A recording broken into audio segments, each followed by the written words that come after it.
He has just written Tesla Coil Design Manual. This is his second book. His first book was published in 1988, a Tesla Handbook. He's had his own consulting business since he retired. Most of his experience has been with power distribution over the years. He's also worked with industrial motor controls. He has a patent on an analog computer for engineers, but the computer was not produced. He had a session with me the other day and gave me some incredibly accurate information on how the power system works. I was really thankful for it. So he definitely knows what he's talking about. Dr. John Couture.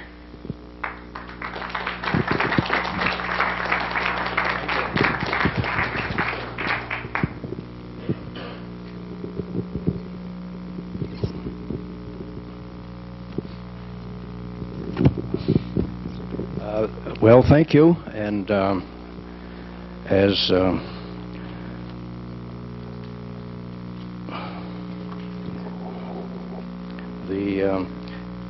my talk will be on the subject of a new approach to Tesla coil design. But before I get to that, I'd like to comment on a couple things that have come up since I've been here. One of them has been on Archimedes' lever that Jim Coram mentioned yesterday. And if I can get this projector going.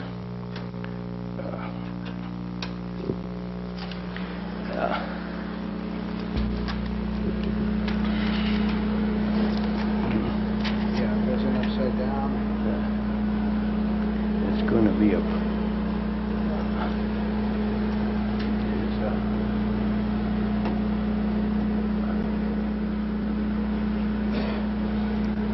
sometimes you can do some adjusting this way. Oh, back here. Yeah. This will let you that. One thing that I've run across in my experience in engineering has been that things don't appear all the time as they sometimes are mentioned. For instance, in this simple statement that Archimedes made, that given a beam long enough and a place to stand, he would be able to lift the earth. One of the problems there is a tremendous difference in weight between the weight of the earth and a person like Archimedes. Assuming that the fulcrum, can you hear me all right? Assuming the fulcrum was about a mile from the where the earth is suspended from, it would take Archimedes traveling at the speed of light 1.7 times 10 to the 9th light years. So he would have some problem getting out there during the lifetime of the earth.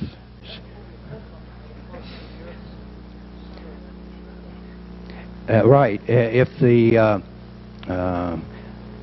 the fulcrum is moved much closer to the point of suspension for the earth, this would be reduced, but very little. The next thing that's of interest to this is the fact that if Archimedes wanted to move the earth, say 1 inch, it would take him 26,850 light years to make that motion.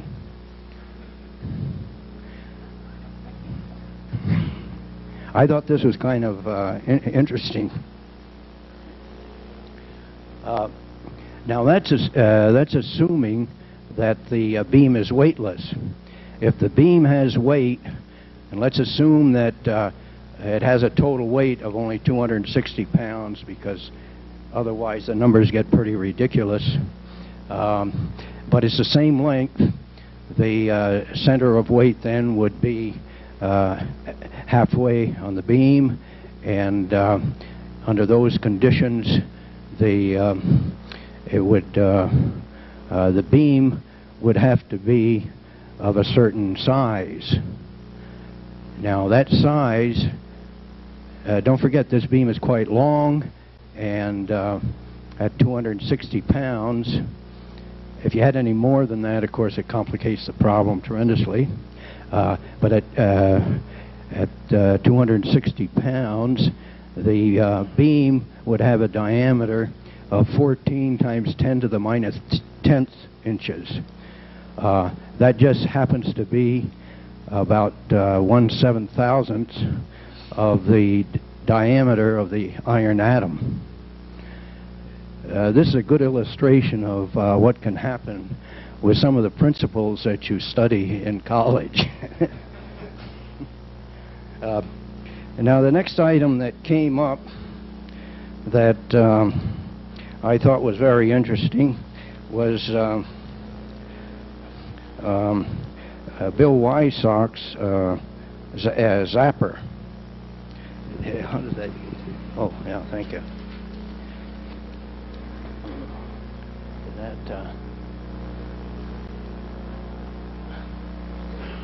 stick it in. I got it upside down. I was quite impressed with that zapper. It's a good illustration of what can be done by amateur. Well, pardon me, Bill isn't an amateur. He's a professional Tesla coil builder and experimenter. Generally, this size of research project would be funded by you taxpayers. This, you already know, I think, what the cost of this type of research is, and fortunately, we have people in this country that are willing to not only do the research work themselves, but also save the taxpayers a lot of money and probably get more results. For instance, last week, San Diego area received approval for $2 billion for research in fusion energy. This has nothing to do with the research. This is to put up some buildings in San Diego to administer the research. To give you some idea of what this type of work costs. Well, no, I think it's better to say it's inefficient. But fortunately, we have individuals that are very efficient. And when they're working on their own, for some reason or other, when we work for the government, the complexity of the organization gets to a point it's very difficult to accomplish what you can generally do on your own. Basically, Bill's system consisted of two secondaries with primaries with one power supply. This is a novel idea, but it's been done before, and it is probably a good way of minimizing the size of the secondaries. One of the problems with Bill's secondary system is that if all of the turns and inductance were in the secondary, it would be very difficult to transport it around. It would probably have to be a permanent situation. Bill has solved this problem by splitting it up into two secondaries. The power supply, Bill says 25,000 watts. That's 12,000 watts apiece. For the secondaries, about 30 kVA secondary volts. It's custom. The transformer is custom made by General Electric, and has been custom made because it's been designed to have a low impedance, low percent impedance. Don't confuse that with transformer impedance, the normal impedance. It's usually referred to with Tesla coils. The percent impedance is a very important characteristic of transformers as far as Tesla coils are concerned. Operation is about 35 kilohertz, and has a low Q and a high log decrement. I'll get into that later. Now, I've written a book on Tesla coil design, and in that book there's about 2 dozen graphs in there that I've developed from empirical data from coils that have actually been built and tested. This is the difference between empirical design and theoretical design. Spending most of my working time on in the consulting engineering field, the tendency for me has been to work with empirical design rather than theoretical work, because certain things like overall efficiency and in this case corona losses, high voltage corona losses, are impossible to determine theoretically. In fact, this is true of all complex engineering designs. If you want to determine the overall efficiency of a complex engineering system, there's no way to do it theoretically. For instance, an automotive engineer, if he wants to determine the miles per gallon for your automobile, there's just no way to determine that theoretically. What he does, he bases it upon empirical data obtained from other automobile designs. He collects that data, makes a scattergram out of it with recursive math and with curve fitting mathematical methods. He comes up with graphs. Now I'll show you one of these graphs if I can get the thing into the machine.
I now know why we don't use opaque projectors in this type of work.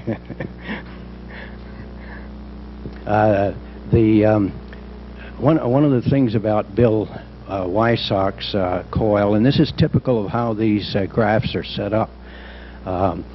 Bill's coil used 25,000 watts and has a spark length of 25 to 30 feet.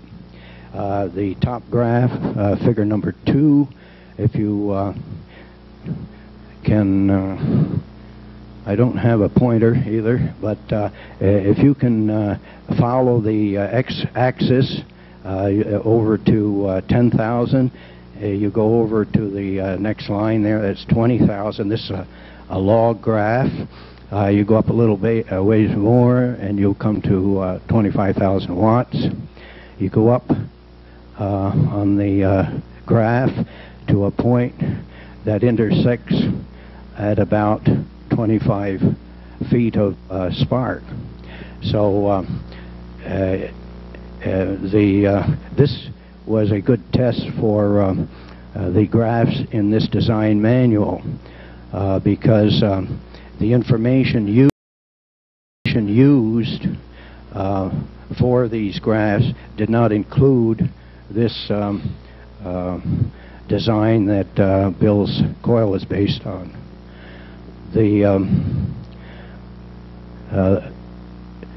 The next graph was in regards to the secondary kV per inch of spark.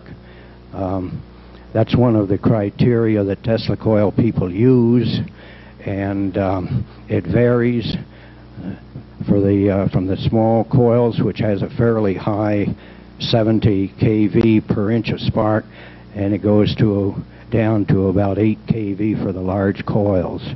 There are plenty of reasons for that, and I'll get into that later.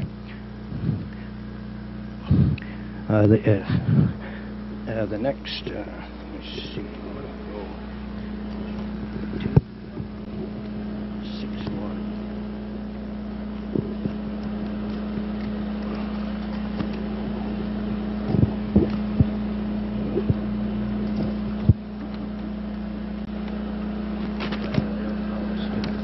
I'm going to skip some of these because things are moving pretty slowly, and I don't want to run over my time here.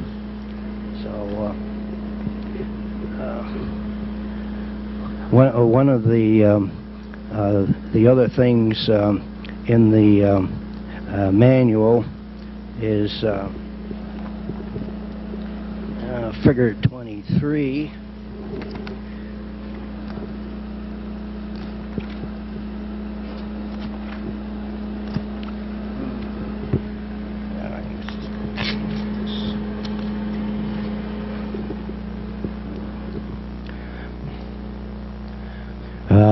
This figure here also confirms the operating frequency that Bill's coil is working at. On the x-axis again, if we go to the operating frequency, which is way over, in fact it's off the curve as far as this scale is concerned. This scale, the x-axis goes just to 50 kilohertz. Bill is down a little lower than that, and the y-axis tells him what the Q factor is. The Q factor gets smaller as the coil gets bigger. The next figure, number 24, the Q factor there is related to the transformer wattage, which is the y-axis. There again, on the left-hand scale, you go up to 10,000, and then up to 20, and then 25, and you go over and you come down, you find that the Q factor is down around 15 for this particular coil. Now, you can determine that by instrumentation and tests, and you'll probably find that this is fairly accurate. These curves run about 10-15% of what a typical coil will do.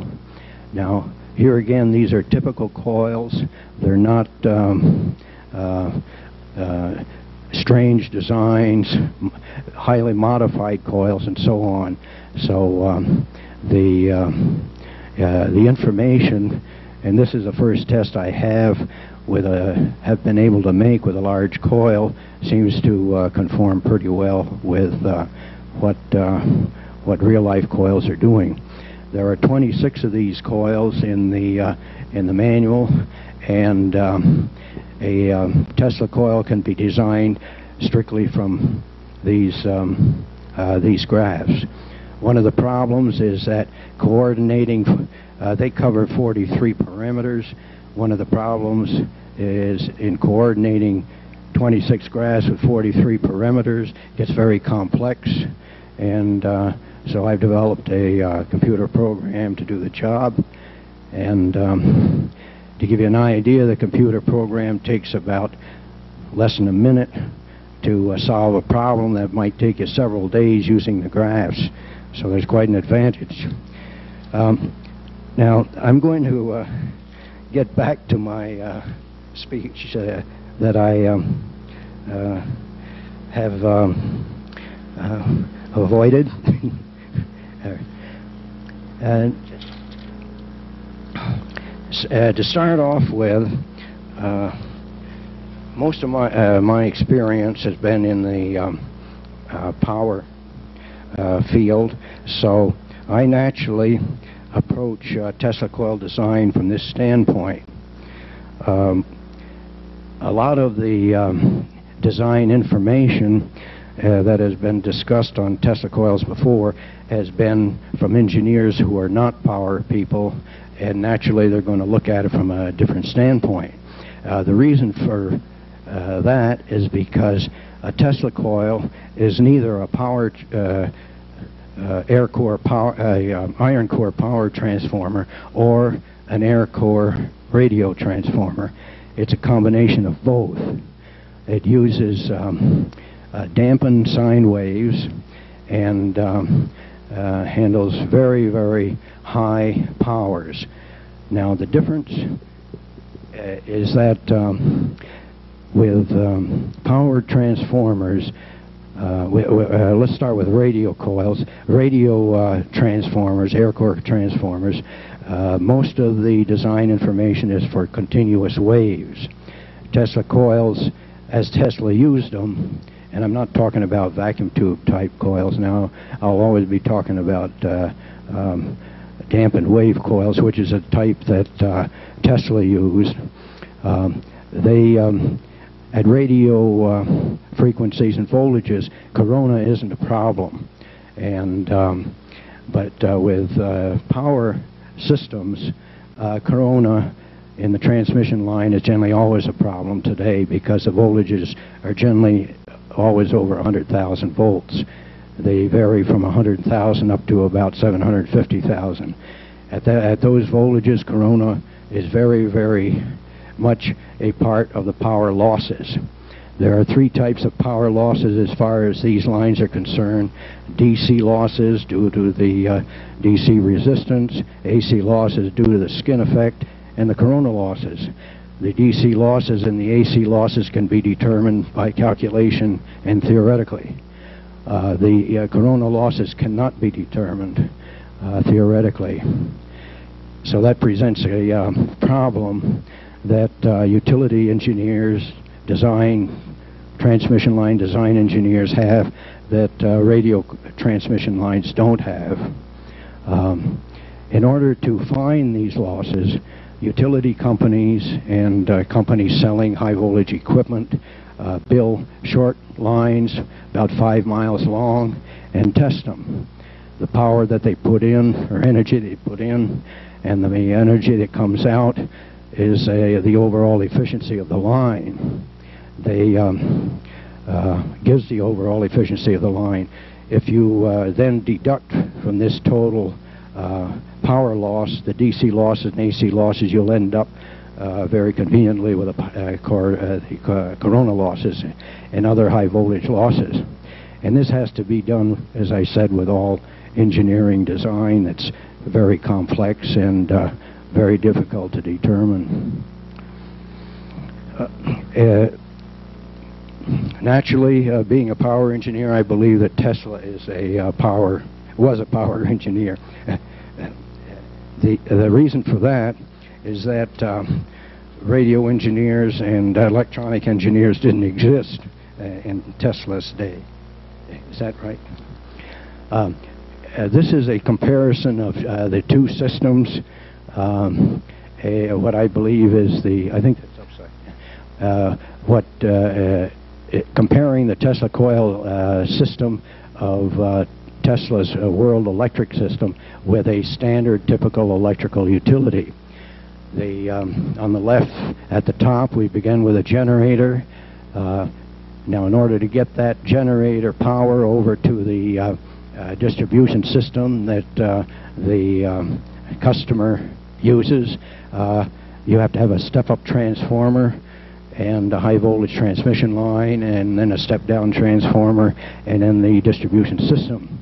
The voltages in general run 13 kV at the generator. The transmission line could be anything from 100,000 to 700,000 volts.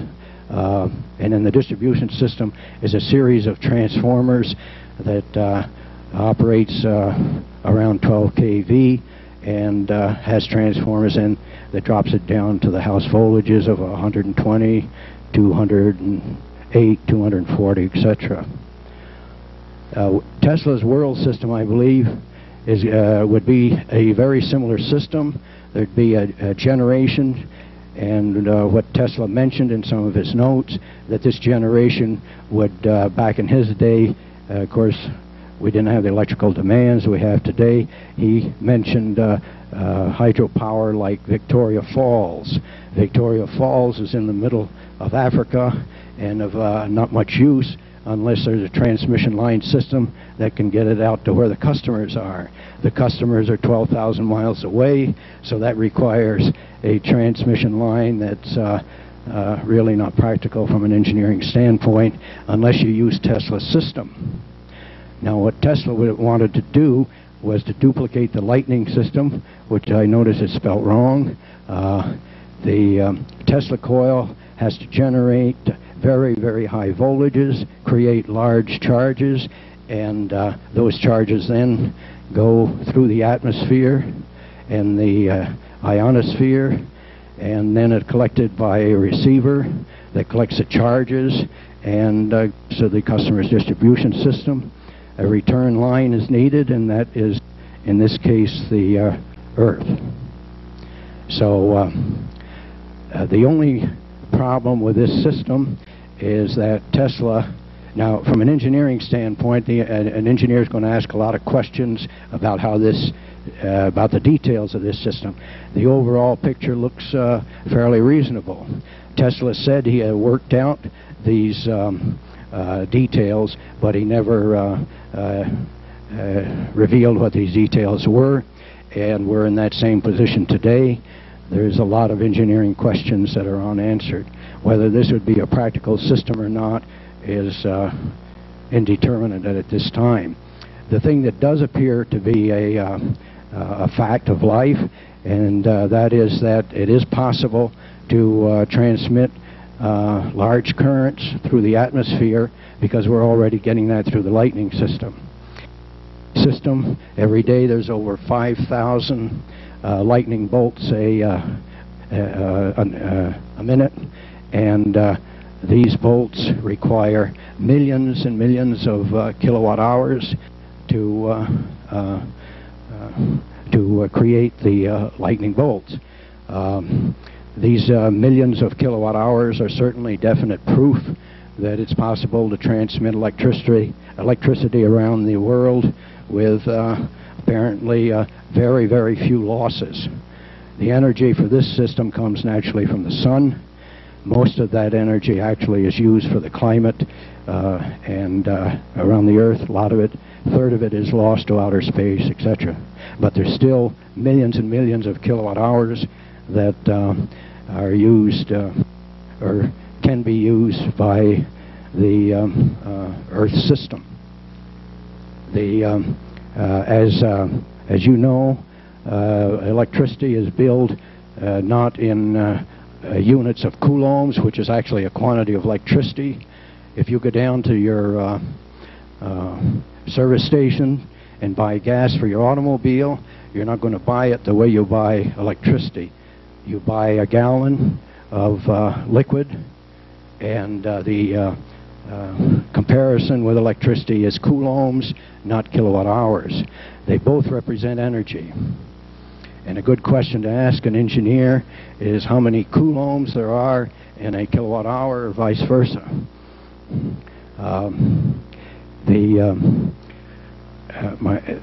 My next illustration here has to do with how Tesla coils,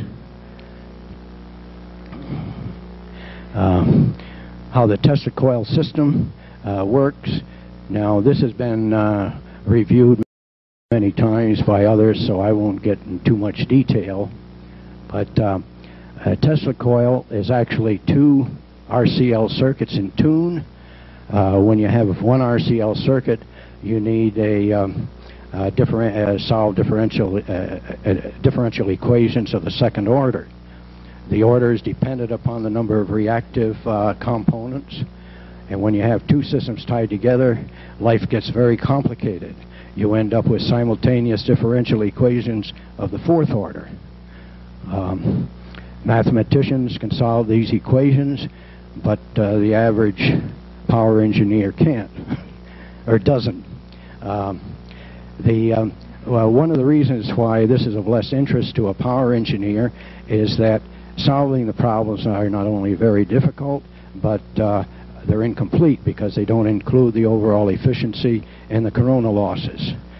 And the only way to determine that is by empirical design, and this is why electrical engineering handbooks state that Tesla coil design is imperial. Now, to get imperial design, you have to collect data from real-life coils or other parameters that involve the engineering system, and that has been has to come from coils that have been built and actually tested. And as I said before, this information is converted into math by math regression methods and curve fitting methods, and then you develop equations and graphs where you can design new coils, and that's what I have attempted to do with the Tesla coil design manual.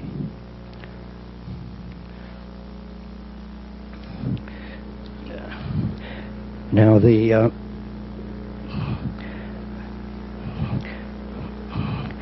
next problem, or the next features of Tesla coil operation, I'll go over again briefly. Tesla coils can operate in only two modes. Using continuous waves. In this case, those waves are created by vacuum tubes and require, in general, high Q factors in the secondary system. The waves that Tesla used, because there weren't any vacuum tubes back in his day, are dampened sine waves that have a completely different characteristic, and they're created by spark gaps and require high log decrements in the secondaries. The third type of wave, and these are all just general, are pulse type waves, and many times these waves are confused by Tesla coil people because they believe that pulse waves can be used in Tesla coil systems. The problem there is that they can be used in Tesla coil systems, but what happens is if a pulse wave is generally a square wave, if you run a square wave into a Tesla coil system, it automatically becomes a sine wave. So you're really not dealing with pulse waves. Now, the reason it's a sine wave, if you're an electronic engineer, you'll find that the inductance of the secondary acts as a filter on a pulse wave or any type of square wave, regardless of wave shape, and ends up as a sine wave. The pulse waves, however, are still very useful. In fact, every automobile, except some of the modern ones now, uses an inductive coil, and that uses a pulse wave. Now, that is not transferring power like a power engineer would like to have. It creates a high voltage transient, one-shot deal, and that's all you need to get the combustion engine operating. And now, continuous sine waves and square waves are well covered in radio transmission, radio handbooks. No overall efficiency is generally mentioned because, as I say, because of the problems of corona. One interesting fact, I've been mentioning Q factors and log decrements here. An interesting fact is that they're related by a very mathematically popular constant, and that is pi. It is sometimes if you have some time, it's interesting to juggle these things around and prove to yourself why this is true and why it makes for some very interesting engineering conclusions. The log decrement is based upon the resistance divided by 2FL. That means that the resistance, the higher the resistance, the higher the log dec. Now I said to you that in order, if you have a big coil, you need a high log decrement, and that doesn't make sense, because if you have a high resistance, that generally means tremendous losses, and of course in a power system that would be very bad. That actually doesn't happen. Log decrement systems are based upon dampened waves, which are very short-term waves, and the thing you have to take into consideration is not only the high resistance, but the short time factor. Power energy losses is based upon both resistance and time. If you have a short time, if you have a high resistance in a short time, you're going to end up with a lower energy loss.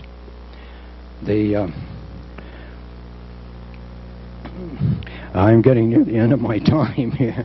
Let me see how power, of course, to a power engineer, to any engineer, is very important because it can be magnified. Energy is even more important because it can be metered. That means the power company can send you a bill. They can't send you a bill because of power.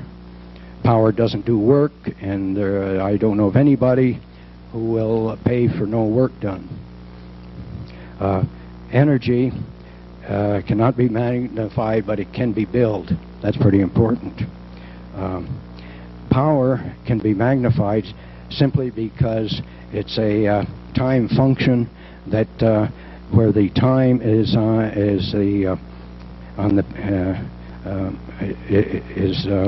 where the power is divided by time, and pardon me, where the energy is divided by time. The energy, on the other hand, is multiplied by time, and with that combination of power times time, you end up with work done. The secret is in the not on being magnified, but the fact that just ask the question, can the power do work? And it cannot, but it is an indication of the capability of doing work. Energy, on the other hand, is can do work, and work can be used to accomplish something. An interesting thing about electric energy is electric energy is metered with a kilowatt-hour meter. Interestingly enough, in order to create a meter for wattage and watt-hour, you need to measure the amperes and the voltage for wattage times the hours for time. So you would assume, an engineer would assume, for instance, that you would need a coil to measure the current, and you would need something else, not a coil, to measure the voltage, because voltage can only be measured with Coulomb forces, and these are electrostatic meters. As far as I know, nobody's ever built a watt meter or watt-hour meter that measures these two conditions. In order to measure the voltage, a watt meter or watt-hour meter has at least two coils in it, one to measure current, the other one to measure current. The second one is second current meter then is calibrated to read in voltage. So you end up with measuring two currents rather than voltage and current. there are other, the interesting thing about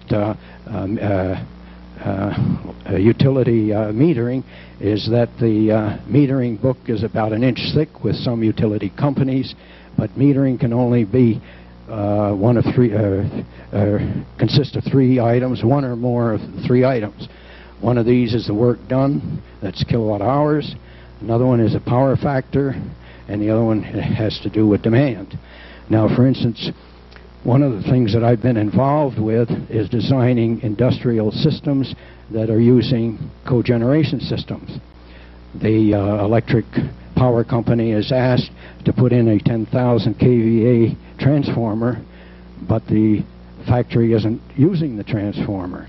It's the cogeneration system is handling the factory energy. Well, this doesn't set very well with the electric utility because there's no kilowatt hours billed, or very little.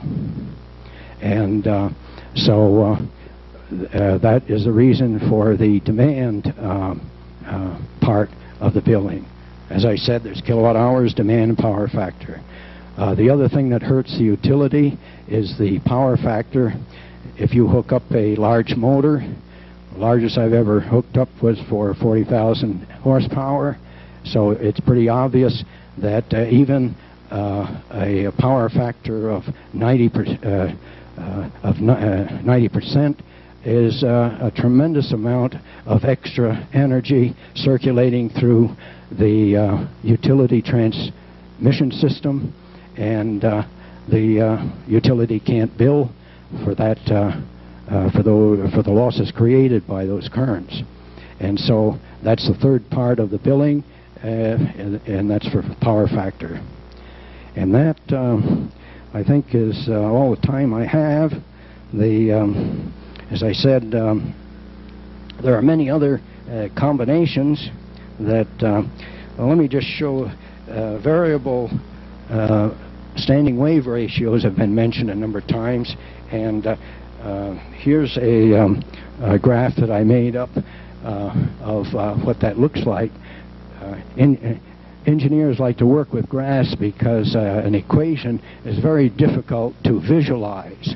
Now, standing wave ratio is used by both radio engineers and Tesla coil people.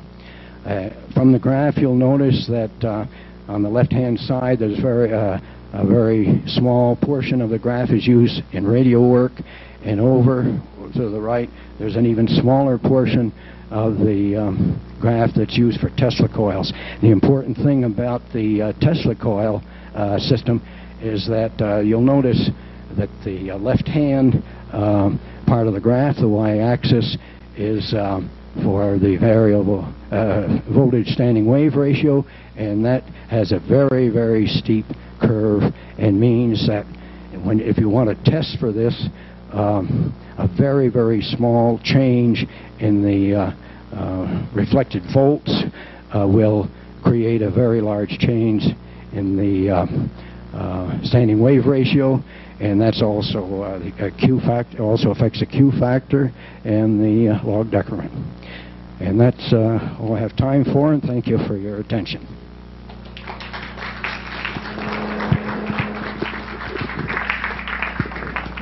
Thank you. Okay.